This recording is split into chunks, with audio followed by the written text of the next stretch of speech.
Kombo ya Yesu ezali monene, nguya ya Yesu ezali makasi. Kombo ya Yesu ezali monene, nguya ya Yesu ezali makasi.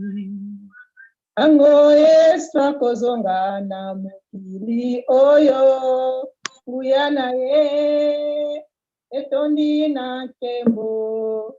Tango Yesu akozonga na mokili oyo, nguya ya monene ekomonana na mokili ye. Kombo ya Yesu ezali monene, nguya ya Yesu ezali makasi.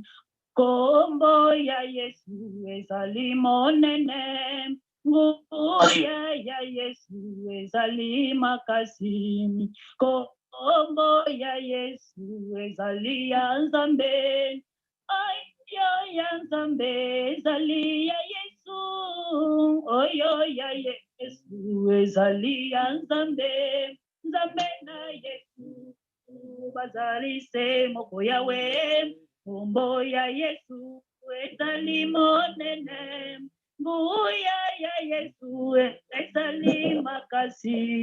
Kombo ya Yesu ezali monene, nguya ya Yesu ezali makasi. Kombo ya Yesu ezali victoire, la vérité, la vie éternelle.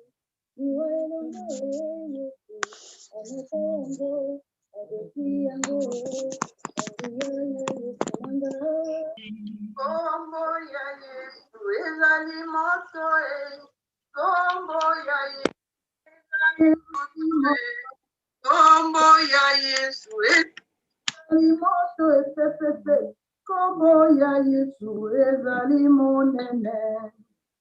Kombo ya Yesu ezali victoire, kombo ya Yesu ezali victoire, kombo ya Yesu ezali victoire. Yesu na Nzambe bazali se moko.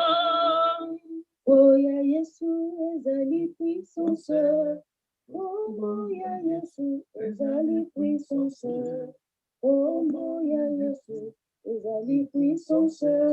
Yesu na Nzambe Kombo ya Yesu azali champion du monde, kombo ya Yesu azali champion, kombo ya Yesu azali champion. Yesu na Nzambe bazali se moko.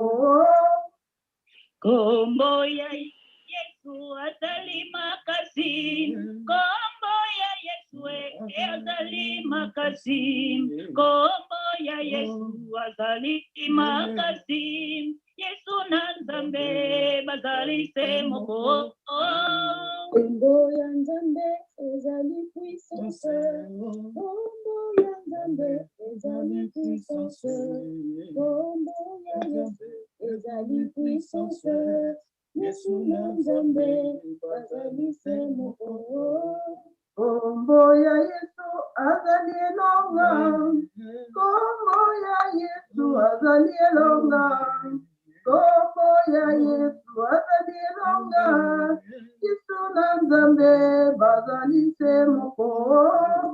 Kombo ya Yesu azali mbula, kombo ya Yesu azali mbula, kombo ya Yesu azali mbula. Yesu na Nzambe bazali se moko na ngai. Kombo ya Yesu azali wayome, kombo ya Yesu azali wayome, kombo ya Yesu azali wayome. Yesu na Nzambe bazali se moko. Kombo ya Yesu azali mpina, kombo ya Yesu azali bandalala, kombo ya Yesu azali mboka ya sika. Yesu na Nzambe bazali se moko. Kombo ya Yesu azali vérité. Kombo ya Yesu azali vérité. Kombo ya Yesu azali vérité. Nzambe na Yesu bazali se moko. Kombo ya Yesu azali ya solo. Kombo ya Yesu azali ya solo. Kombo ya Yesu azali ya solo. Yesu na Nzambe azali se moko. Kombo ya Yesu azali mbulae. Kombo ya Yesu azali mbulae. Kombo ya Yesu azali mbulae. Yesu na Nzambe azali ye moko. Oh yeah. Oh, Yesu nanga ye. Oh, Yesu yo bolingo. Oh, zali yo moko. Kombo ya Yesu azali. Kombo ya Yesu azali. Kombo yo azali Yesu. Yesu na Nzambe azali ye moko. Kombo ya Yesu azali mobikisi. Kombo ya Yesu azali mobikisi. Kombo ya Yesu azali sogo. Nzambe na Yesu azali se moko. Kombo ya Yesu azali awae. Kombo ya Yesu azali awae. Kombo ya Yesu azali awae. Yesu na Nzambe bazali se moko yawe. Kombo ya Yesu na ne Kongo ya Kongo. Kombo ya Yesu na ne Kongo ya Kongo. Kombo ya Yesu na ne Kongo Kongo. Yesu na Nzambe bazali se moko. Kembo na Yesu. Hallelujah. Amen. Maman chantre, merci mingi. Na pesi yo liloba na kombo ya Yesu Christ Masia. Amen. Alléluia. Kimbo na Yesu. Merci, Pasteur Bagana, pour la reprise de Liloba. Merci pour Tombole, Papa Nabiso, Jésus-Christ de Nazareth. Pour Tombole, Emmanuel, Oazani, Moko na Yesu. Tombole, Nzambe Nabiso. Merci, Pasteur, au nom de Jésus-Christ. Kimbo na Yesu. Kimbo azali vivant. Kimbo na Kimbo. Hosanna. Merci, Père de l'éternité. Merci, Père de notre Dieu vivant. Dieu d'amour, Dieu parfait, Dieu subsistant, à qui nous donnons toute notre confiance, toute notre personnalité, ainsi que la terre congolaise, la nation israélite, qui est la même, la nation de Juda. Au nom de Jésus-Christ, ta promesse est vérité. Ta promesse nous est venue, nous est née, afin que ton nom soit glorifié, sanctifié, élevé. Quel beau Jésus, azali vivant Emmanuel, Jésus-Christ de Nazareth, en toi seul que nous adorons, en toi seul que tu es venu compromettre la parole de la vérité, compromettre la promesse qui est la vérité, et le règne parfait de Emmanuel, le juré Dieu vivant, absolu Dieu et éventuel, est effectif aujourd'hui à cause de ta manifestation, à cause de ton amour, à cause de ton alliance. Au commencement, l'alliance, à la fin, l'alliance. La puissance de Alpha et l'Oméga nous est vêtue complètement afin que, Seigneur, nous t'embrassons de tout le temps. À tout instant, qui est avec nous, nous sommes avec toi et nous sommes devenus un seul, en un seul Dieu, à un seul peuple. Peuple israélite, au nom de Jésus-Christ, que tu es venu surgir aussi qu'on la mokili oyo yo salaki et comment qu'il en a maboko ya batu mususu ba vignerons. Aujourd'hui tu es venu changer la forme de ce monde, dominer ce monde maintenant à cause de ta puissance et la force. Au nom de Jésus-Christ, Seigneur, nul ne parviendra. La récréation est finie. La récréation de ceux qui ont travaillé avec les Satan, les diables, est finie. Nous sommes maintenant dans un nouveau monde. Les palmiers élevés. Nzete Mbila, Mboka Yassika, un nouveau monde de Jésus-Christ. Le nouveau monde de Jésus-Christ nous est parvenu par Emmanuel, Dieu vivant, absolu, le vainqueur dans le ciel et sur toute la terre. Tu es le champion des champions, l'homme le plus fort du monde, que tu es venu seul par tous les cieux. Tu es venu vivre avec ton épouse, Nekongo, afin que tu te complètes par le nom de lui. Jésus-Christ de Nazareth. Jésus-Christ de Nazareth. Jésus-Christ de Nazareth. Emmanuel, Dieu vivant. Père, ouvre ton oreille spirituelle afin que, Seigneur, tu accomplisses la vérité, afin que le monde voie tu es la vérité, afin que le monde observe et voie que tu es la sanctification à toutes choses que tu as pensées, que tu as programmées, que tu as compromis toi-même, Seigneur. C'est une sanctification comme tu as parlé dans la voie de l'éternité, dans le royaume de Dieu sur la terre, que Dieu a sanctifié les Congo déjà. Par cette sanctification, nous nous tenons debout ensemble, devenus unique peuple, afin que nous t'implorons la victoire, afin que nous soyons tes instruments que tu as choisis depuis le commencement. Ni ne peut nous changer, ni ne peut nous arracher de ton œil puissant. Au nom de Jésus-Christ, Kembona Yesu. Libère tes enfants par la puissance et la force, comme c'est indiqué par l'Ésaïe 45, au nom de Jésus, in the mighty name of Jesus. In the name of Jesus. Merci Seigneur. Le temps est venu, afin que nous t'implorons l'amour. Nous t'implorons ta grandeur, de la main puissante qui a fait toute la création au commencement. Et au Seigneur, afin que nous soyons tes enfants, les enfants de Dieu unique, puissant, les enfants que Dieu a choisis de son propre gré, par sa souveraineté. Aujourd'hui, nous sommes libres, nous sommes devenus esprits.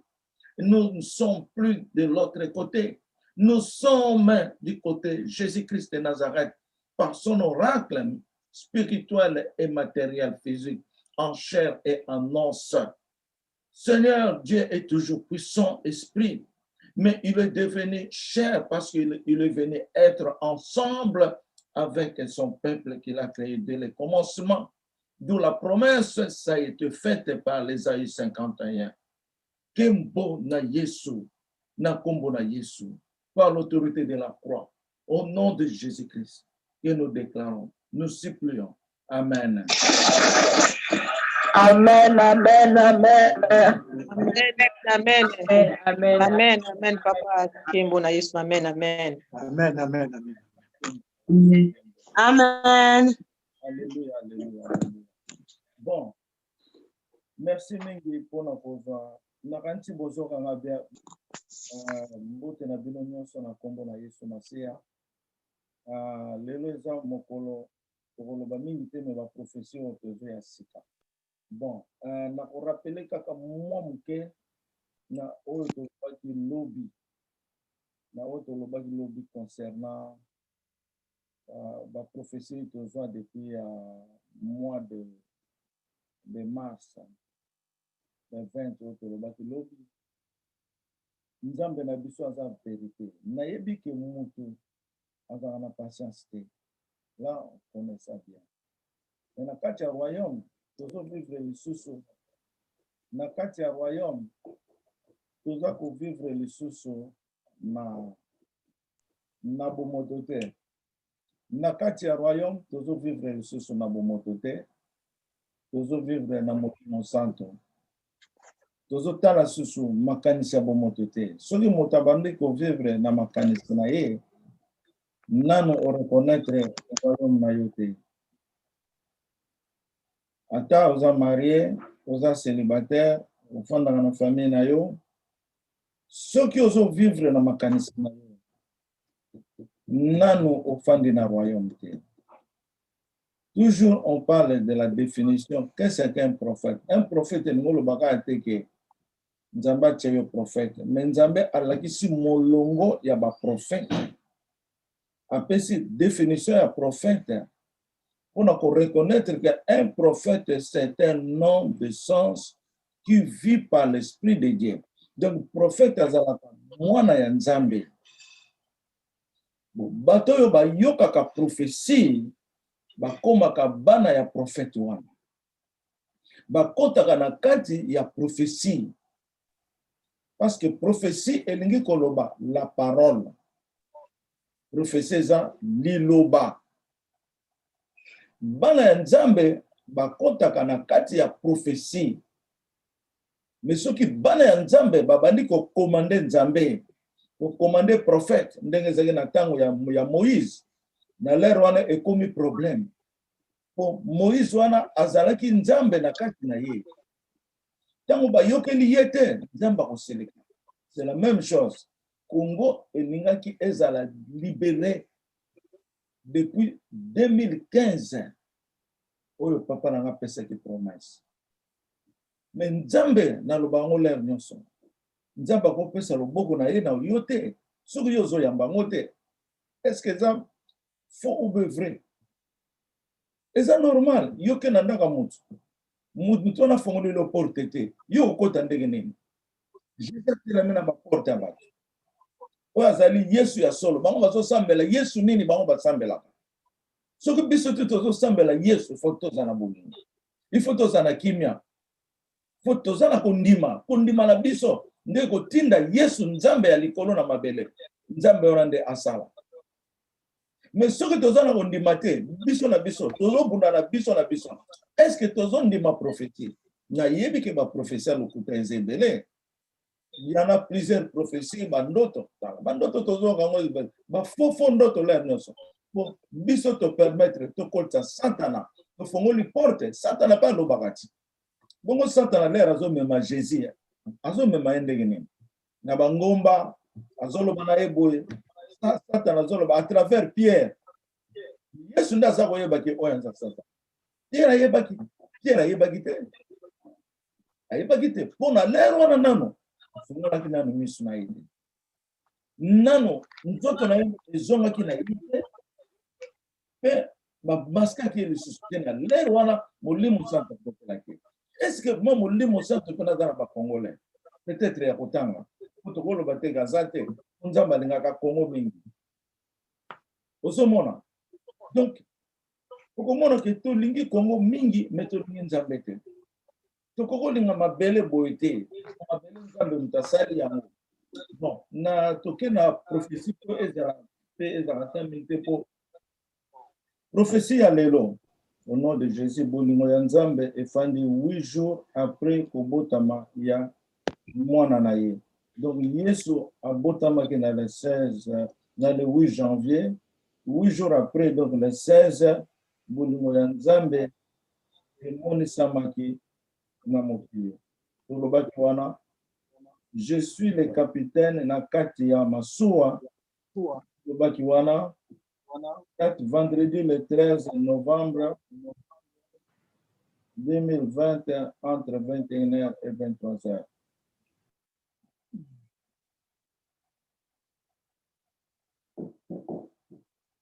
Au Sénat Lobaki, quand on a solola na Maman Magdala, ma fille, on a moni Jésus-Christ a telami liboso nangai pe alati robe ya mulai akanga ne na épaule ya droite lokola prophète Simon Kimbango. Suki na ye lokola suki na ngai mais ya ye ezali kitoko makasi. C'est ça que j'ai compris. Mais à mon examen na forme ya Simon Kimbango. Na yoki nzambe alobi. Jésus akufaki na mboka oyo babengi kuna na koloba kombo ya mboka wana te parce que ba audio oyo ekendeke musika ba video ekendeke très loin donc tokokolo bango sikote basi tokoloba bango na Congo parce que nzamba lakisaki ngai nazosala conférence moko na ba Congo ya munene batu bayaki ebele pena ba officieux ba nani baya koyoka message ya Congo à travers le monde. Alors donc conférence wana tongaki to salango l'air tozaki na Kinshasa mais comme Satan a côté la biso Nzambe a changé ki plan na ye ozomona donc awa Nzambe azoloba na biso epa Yesu akufelaki soko tali kombo ya mboka wana na kombo ya balobaka kufela wapi soki boyebi Jésus na croix akufelaki wapi? Qui peut répondre? Maman Nelly répond. Akufaki na Golgotha. Wana nani? Mama Nelly. Akufaki na Golgotha. Oyebi ke kombo ya Golgotha na place yo kombo Nzambe apesi biso eza ndenge moko. Yango na tokoyeba ke mukili ekendeki mabe. Pona nini tous ces siècles ba Congolais oyo basambelaka Nzambe balelaka mikolo nyonso pona nini bakokaki kocomprendre likambo te lelo soki toannonce yango eza nde grand folie ekozala folie nayebisi yo beaucoup vont parler mal mais or que c'est la volonté de Dieu. Nzambe alingaki ezala ndenge wana po lokumu na ye emonisama. Tango nga nalobaka tango nyonso Nzambe alobi papa na nga alobi mwana epai ya botami epai ya koleli na esika aza résident bayebi ete. C'est la volonté de Dieu. C'est la volonté parfaite de Dieu. Po Nzambe alingi te bato bayeba ye. Il se cache. Alingi te. C'est là où il fait son jugement. Dans le kufa, c'est pas quand on a jugement sans que bayeba. Yo kanisi Nzambe akazala kola mutu. Non, Dieu n'est pas comme un homme. Dieu vit en l'homme, mais Dieu n'est pas comme un homme. Il est forme na ezape mutu, mais il est esprit. Donc au moment que Nzambe pesi biso kombo, asa pesa biso déjà village ya David na lobaka ona dans ma vidéo na salaka mais na lobaka kombo ya village ya David te na lobaki ke Nzamba lobi famille ya David eza na Bakongo euti na Bakongo et bandi na Sonabata ti Songololo. Il faut voir les mots là Sonabata ti Songololo yo kanisi ke eza ba kombo moko enfin pour que zo banana SO Sonabata Songololo. Ça dit beaucoup. C'est là où manifestait la famille de David. Après, et c'est la racine wana eke Congo Mobimba, eke ba Brazzaville, eke ba Gabon. C'est pour cela qui représente Juda. Donc, Nzamba lobi, quelle est l'identité ya Congo? C'est né Congo. Quelle est la source, l'origine du Congo? C'est Bas Congo. La base mon Bakongo. Donc donc misisa na ye e beti boye keyi e konti banduno atanga kala na Bakongo ezalaki même région et keyi partout et kena kasai misisa na se mabele. Mais nous sommes tous les Juda. Mais source ezanga kate source yo pokoma na université il faut banotanga nano na école primaire. Okokende na université malamo. Faut uta na source moko boy. Ko ta mike ndenge na bato bazo yina moka. Yo kokola kaka mbala moko komi manager na société sans kokota classe ou bien oye kola musala. Bon, toleki wana. Après quelque temps moto atuninga ozali na wana sena lobi na yoki nzambe alobi Yesu akufaki na mboka oyo babengi Jésus-Christ de Nazareth. Bon, toloba na Congo.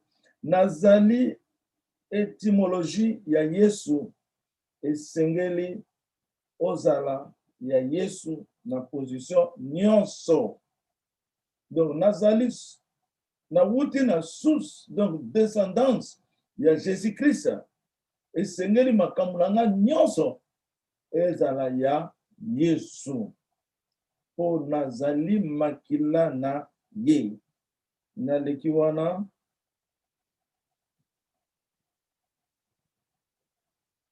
nzambe donc eza nango secrétaire eza bolingo nzambe azopambola mama Shaida.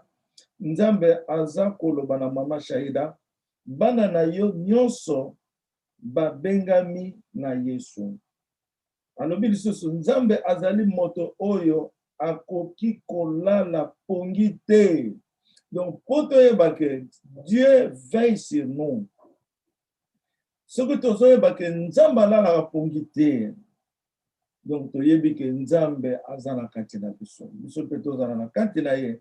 Na leki date mercredi le 18 novembre esengeli tozala na bolingo tolimbisana biso na biso yango wana nzambe apesi ngai Congo.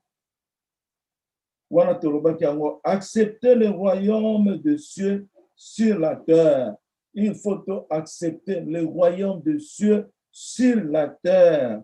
Le roi Jésus-Christ aye kozongisa biso na transition spirituelle comme on était au commencement avant que l'homme soit venu par la transaction du sable.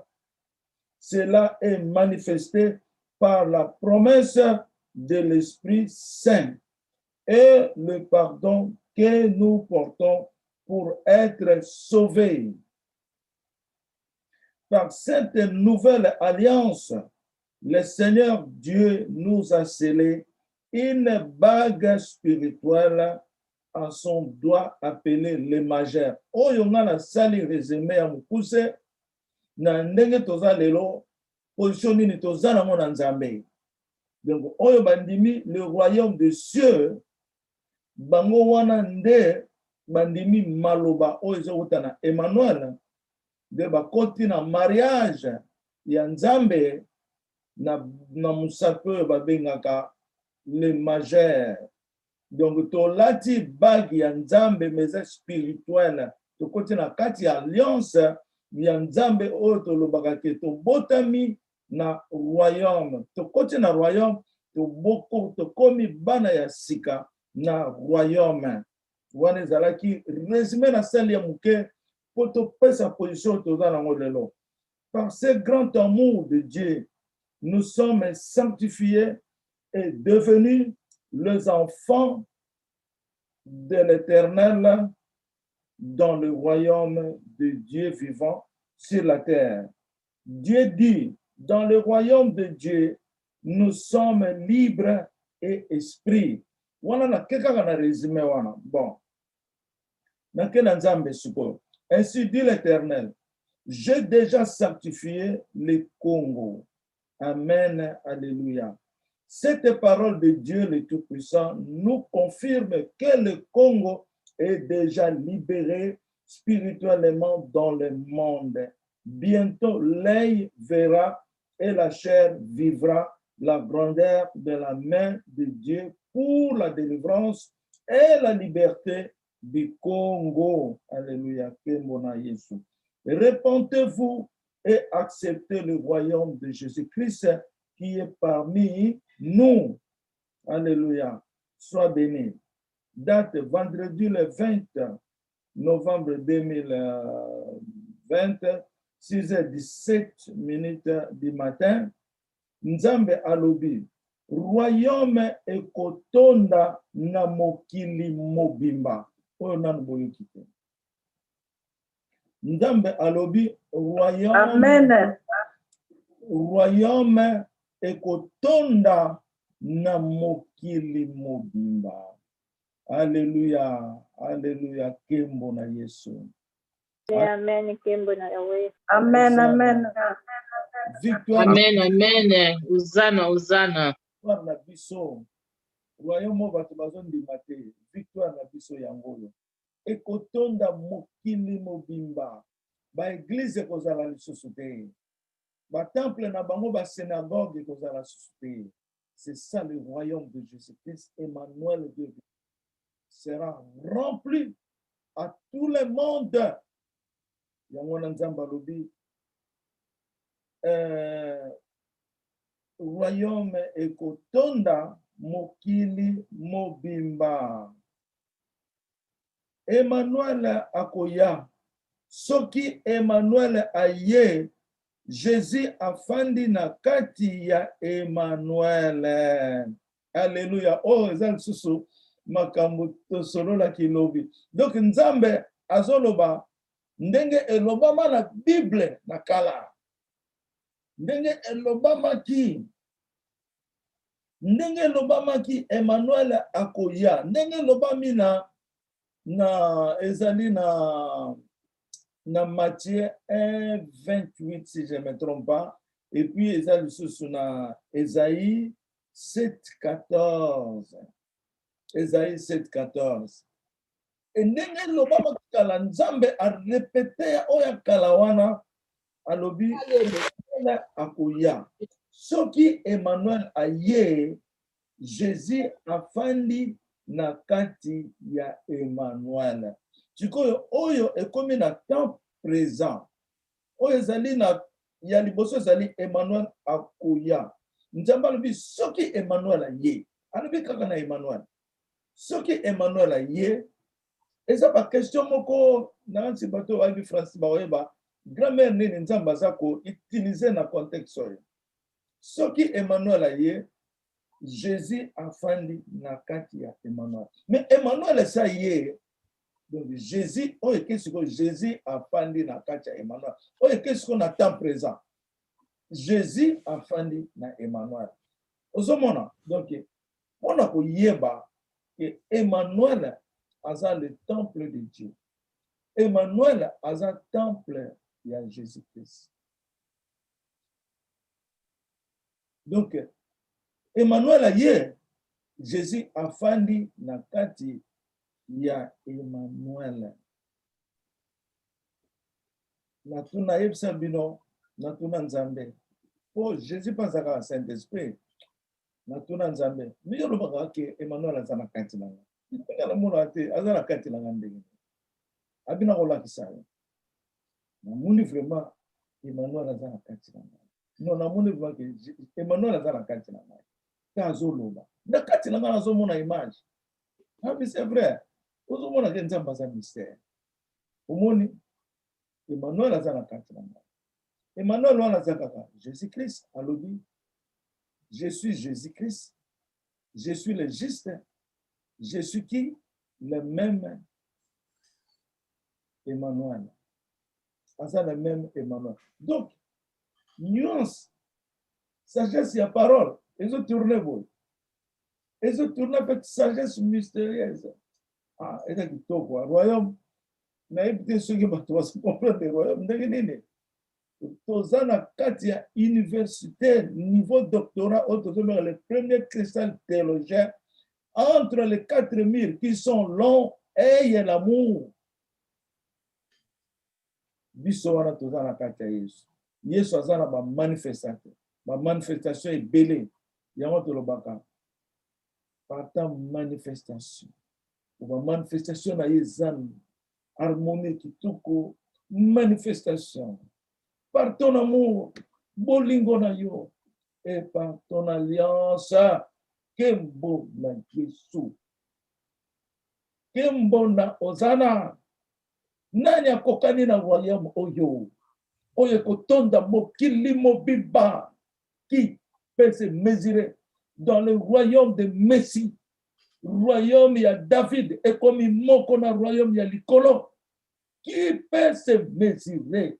Nani akoloba ke toza kokosa ye wana sami kosami ye moko?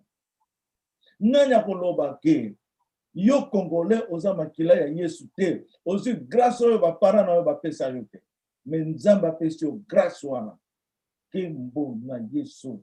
Alléluia. Bon, toleki wana nalobi ya Emmanuel, Jésus aye kokokisa elaka na ye na tango oyo. Jésus, faut me noter, tango bozo teya, tango bozo ko pesa message atana baninga, c'est ça le message. C'est ça le message. Au cours de la référence, il y a un verset de la Bible, oyo, ezali ba évidence spirituelle et matérielle. Otozolobo, eza ba évidence. Ba évidence, le royaume est kotonda mokili mokili. Jésus a kofanda na Emmanuel. Qui est Emmanuel? C'est Papa Elinzeza. Eza ba évidence. Jésus aye kokokisa elaka na ye na tango oyo. Elaka ningo loba nini? Qui peut nous répondre? Elaka c'est quoi? Elaka eza nini? Allô, papa, Maman Dai. Ezali la promesse na ye. Amen. La promesse. Aye kokokisa elaka na ye. Akuba na mona ngozande mwana. Bon mama na ngolo banini. Mama Nelly. Oui, papa, maman de La promesse. Après, La promesse, papa. hein? C'est la promesse. C'est la promesse. Maman ton nom. Donc, papa ezali promesse. Donc, Yesu aye kokokisa promesse na ye na tango oyo. À ce moment. Bandeko na nga Congolais na zolo bana royaume kutu te bana royaume bazala katanda. Ba Congolais oyo bino bozo yokango ozala Congolais za Congolais te. Jésus-Christ est venu accomplir sa promesse à ce moment ici. À ce moment ici, ne dormez plus. Réveille-toi maintenant. Entre dans le royaume de Dieu. C'est le même royaume de Jésus-Christ sur la terre des vivants. C'est le royaume qui a été promis par Acte 1, verset 6. Et les apôtres ont demandé à Jésus-Christ, vous allez restaurer le royaume. Ils ont demandé le royaume de Juda. Mais le royaume des cieux, Nalicolon, est venu accomplir, ouvrir le royaume de David. Et le royaume des cieux et le royaume de David se marient ensemble. Deviennent un seul royaume parce que Jésus est venu s'asseoir, vivre en Emmanuel, le Esprit de Dieu que le Père a promis, parce que Dieu a dit au prophète Elinzeza, ta royauté se trouve en Jean 1, 15. Ta royauté, c'est l'Esprit du Père qui est venu compromettre la promesse de Dieu. Dans le bénin, voilà. Bon, Jésus aye kokokisa elaka na ye na tango oyo. À ce moment, réveillons-nous, ba papa, ba maman, bana, ba sœur, ba frère. Ok. Le chapeau officiel d'Emmanuel, soit le chapeau d'officier Emmanuel, le chapeau officiel d'Emmanuel. Donc, chapeau officiel d'Emmanuel, donc, Ekotia, capitaine, Yabokondia, Emmanuel, et c'est Monisami na Emmanuel. Naina Lobiao, Makacha Bison, moi, Emmanuel, David Eli Nzeza, portant sur ma tenue officielle à titre de capitaine, sur ma tête un beau chapeau d'un capitaine du bateau. Capitaine au bateau. Donc, na lati ekoti na ngai ya chapeau ya capitaine ya masuwa. Sur chacune, bolanda bien, sur chacune de mes épaules, je porte 6 barrettes en chacune de mes barrettes entre les 2 épaules de ma droite et gauche. Il y a 3 couleurs, notamment le couleur jaune d'or, bleu et blanche. C'est qu'on a expliqué.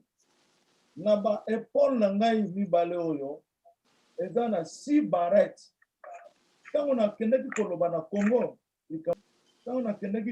Congo, likambo ya capitaine ke naza capitaine na kacha masuwa. Mena yebisa bino. Muto aye na kombo ya capitaine. C'est pas n'importe qui a na kombo ya capitaine. Capitaine, c'est lui-même, Jésus-Christ de Nazareth. Muto akoya na kombo ya haut de Dieu. C'est lui-même, Jésus. Mais pas tout le monde va comprendre. Nzamba lakisi nga siko na tango nazalaki na Congo na vision ba barrette nanga ezalaki combien? Ezalaki 4 barrettes ya bleu blanc. Et maintenant et comme 6 barrettes. Ezala ba couleur jaune et d'or, couleur bleue et couleur quoi encore? Couleur blanc. Donc na barrette moko ezala 3 couleurs. Maintenant ndenge na monelaki on a vision. Ah mais c'est terrible. Quand il faut qu'on ait bateau, baza ba vrai pendant na domaine ya couture. O ba sala ka pendant ba uniforme ya officier. Ba ngonde ba conseil la biso na noir. Cela veut dire na l'équipe capitaine nyonso ya ba masuwa ya ba avion na mukilo parce que ba capitaine ezala ba généraux ma bene. Donc ezala ata ba généraux na mabele basuka kakaka 4 étoiles. Na base ba capitaine na masuwa to na avion basuka kapeka na 4 mutu moko lata 5 azate 6 azate Eli Nzeza Emmanuel papa na ya alati 6 barrettes na moko côté gauche. Alléluia. Amen, amen, amen. 6 barrettes na côté droite. Tu penses au côté solution, hein? Vous pouvez avoir une réponse. 6 plus 6 égale combien? 6 plus 6. Ce qu'on a la sagesse. 6 à gauche, 6 à droite. Égale combien? 12. Amen, papa. 12, mon papa. 12 et 12, papa. 12 12 tribus d'Israël. Israël. Alléluia. Kembo na Yesu. Wow, gloire au Seigneur. Ah, wow. Amen, amen. Amen, amen. Amen. Hosanna, Hosanna. La pierre qui est au sommet de la montagne, c'est toi, Israël. Personne n'a ma belle. Kaka ye mogonzamba kokolata 6 étoiles, 12 wana, 12 barrettes. Et l'équipe a titre nyonso na mokili. Israël o nzamba lobi. Et kotondama na mokili mobimba. C'est ça le vrai royaume de Dieu. Et ça a fait ce mot qu'on a sepelé dans la mingi. Mingi David alobaki na Salomon na mona na ye. Alobi na ye. Il faut connaître le Dieu de ton papa. A ce fait, c'est mon anaïe Salomon conseil, David. Tant que David a soloba, na peuple naïe, alobi, na bana nanga surtout na bota, Nzambe a poni Salomon, na trône ya éternel na Israël. Alors bien, na trône ya éternel na Israël. Bana nzambo basala ba recherche beaucoup. Omoni ntango azoloba na Salomon, azoloba na bana ya Israël ke nzambe atie David, atie Salomon na bana na ye nyonso abota, aponi Salomon na bokonzi ya royauté ya nzambe na mabele ya Israël. Ça, c'est le royaume, véritable royaume du monde. Israël, et soit qui succède à David. Nous avons fait libérer Bana Israël. Ça, c'était le commencement. Mais mon nez à Israël, c'est au côté à le côté à déjà. Mon nez à Israël, le côté à le côté à déjà. Bon, et c'est quand on a expliqué, bino, ndenge ba barrette ezali na kanisi drapeau na biso o ezali nzambe na kena komona na likolo drapeau ngo nazomona ngawa na sima na ngawa ezalaki na mapeka na nga ezalaki 3 4 bleu et blanc na côté gauche 4 bleu et blanc. Donc 4 plus 4 égale 8. Wana ezalaki kokota na alliance ya nzambe. Mais sikoto koti na la maison de 12. Donc il y a l'alliance et la maison de 12. Il y a l'alliance de 8 et il y a l'alliance de 12 Israël. La maison de 12. Donc tokokisami sikoyo. Nous sommes accomplis dans l'alliance de Dieu en 8 et dans la maison de l'Israël de 12. Nous sommes complets. Nous sommes complets aujourd'hui. Nous sommes complets. Mais nous avons une image de la barrette 6 ou en Donc Jésus a gagné sa victoire. Ozomona na leki wana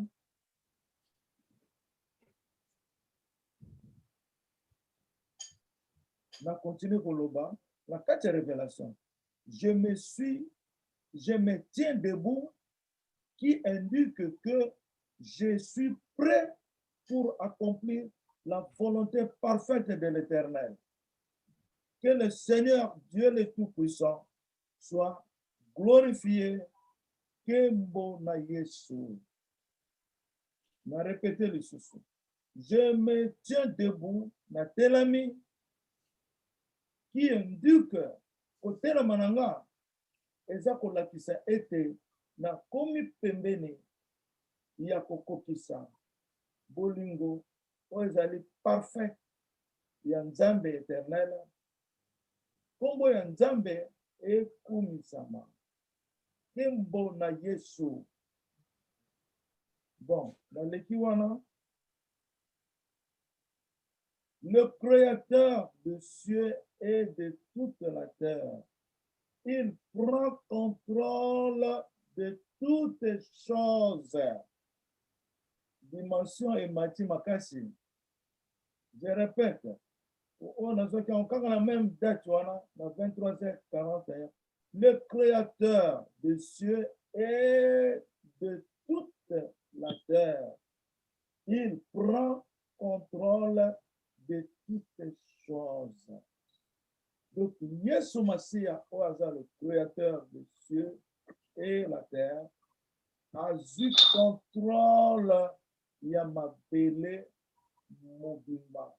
Alors, écoute, toutes les choses, les colonnes Mabela se contrôlent en moi. Est-ce que vous écrivez ça? Votre monde que le royaume est bandit comme ça là déjà. Votre monde, on a continué. Les gens qui n'ont Jésus mis balé, a fait sur moko. Donc, yo okiti, la puissance moko.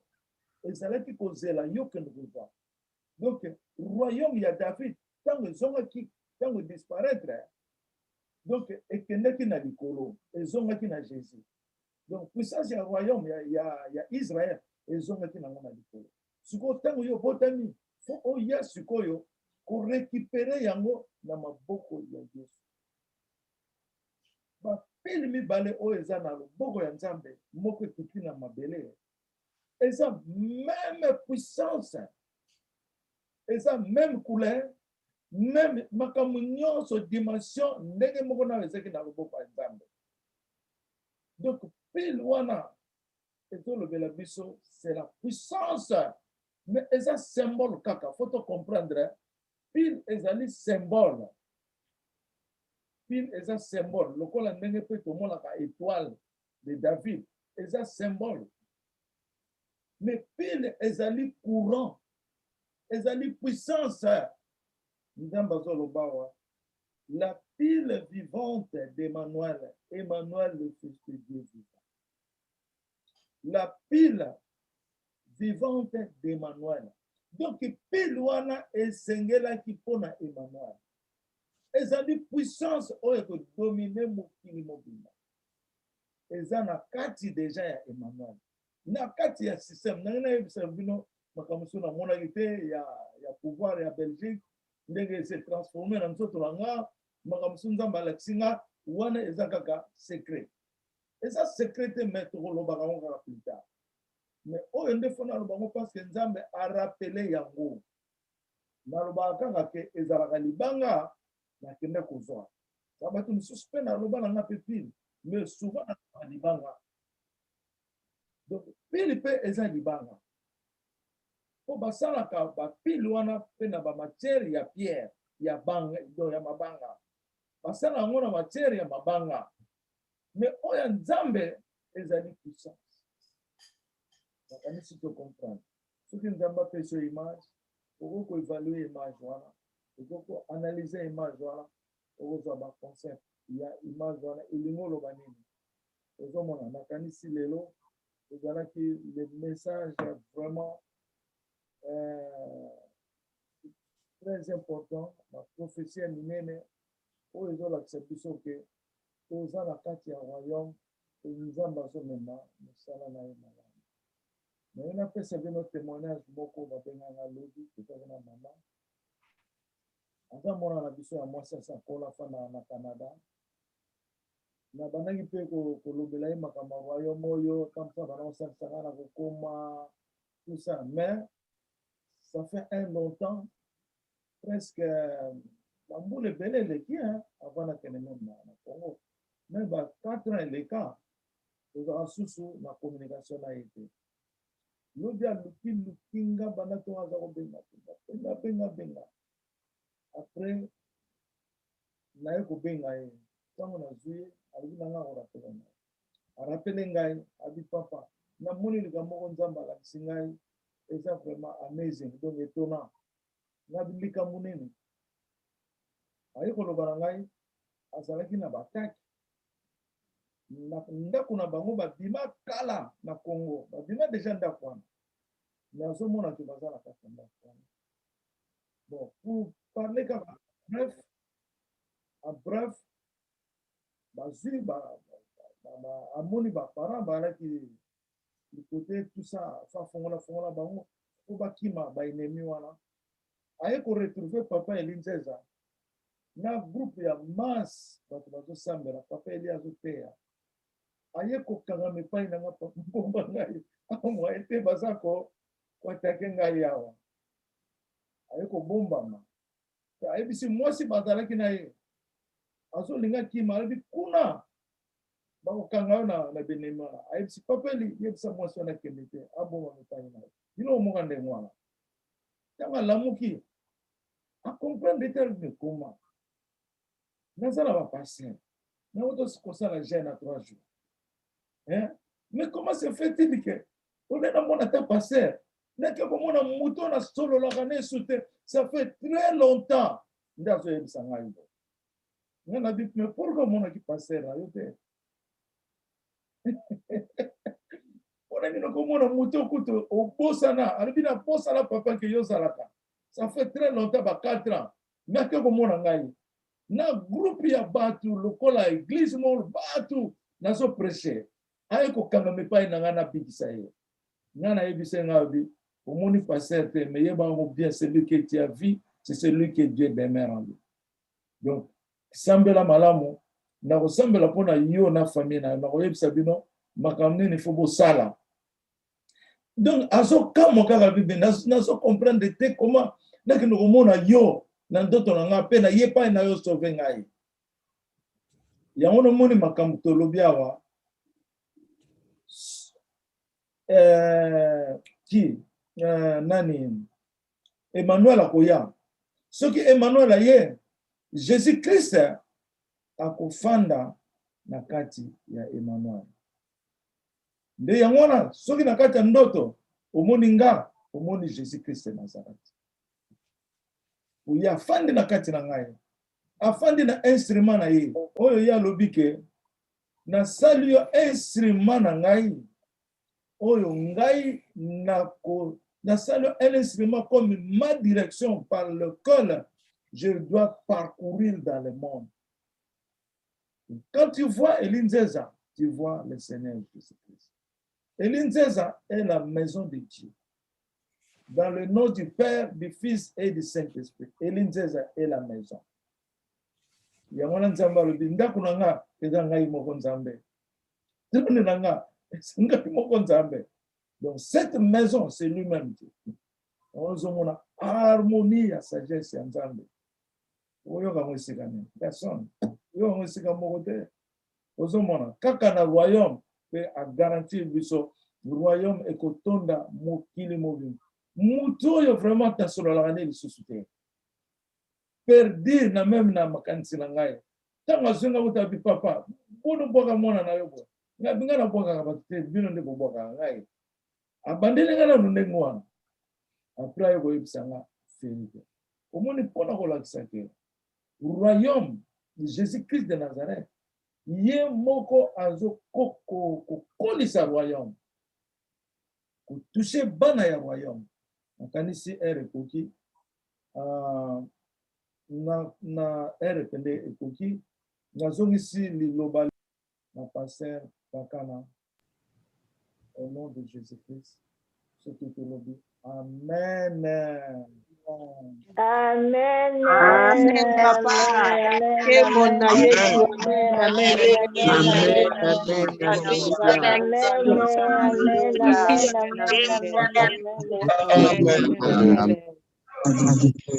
Amen.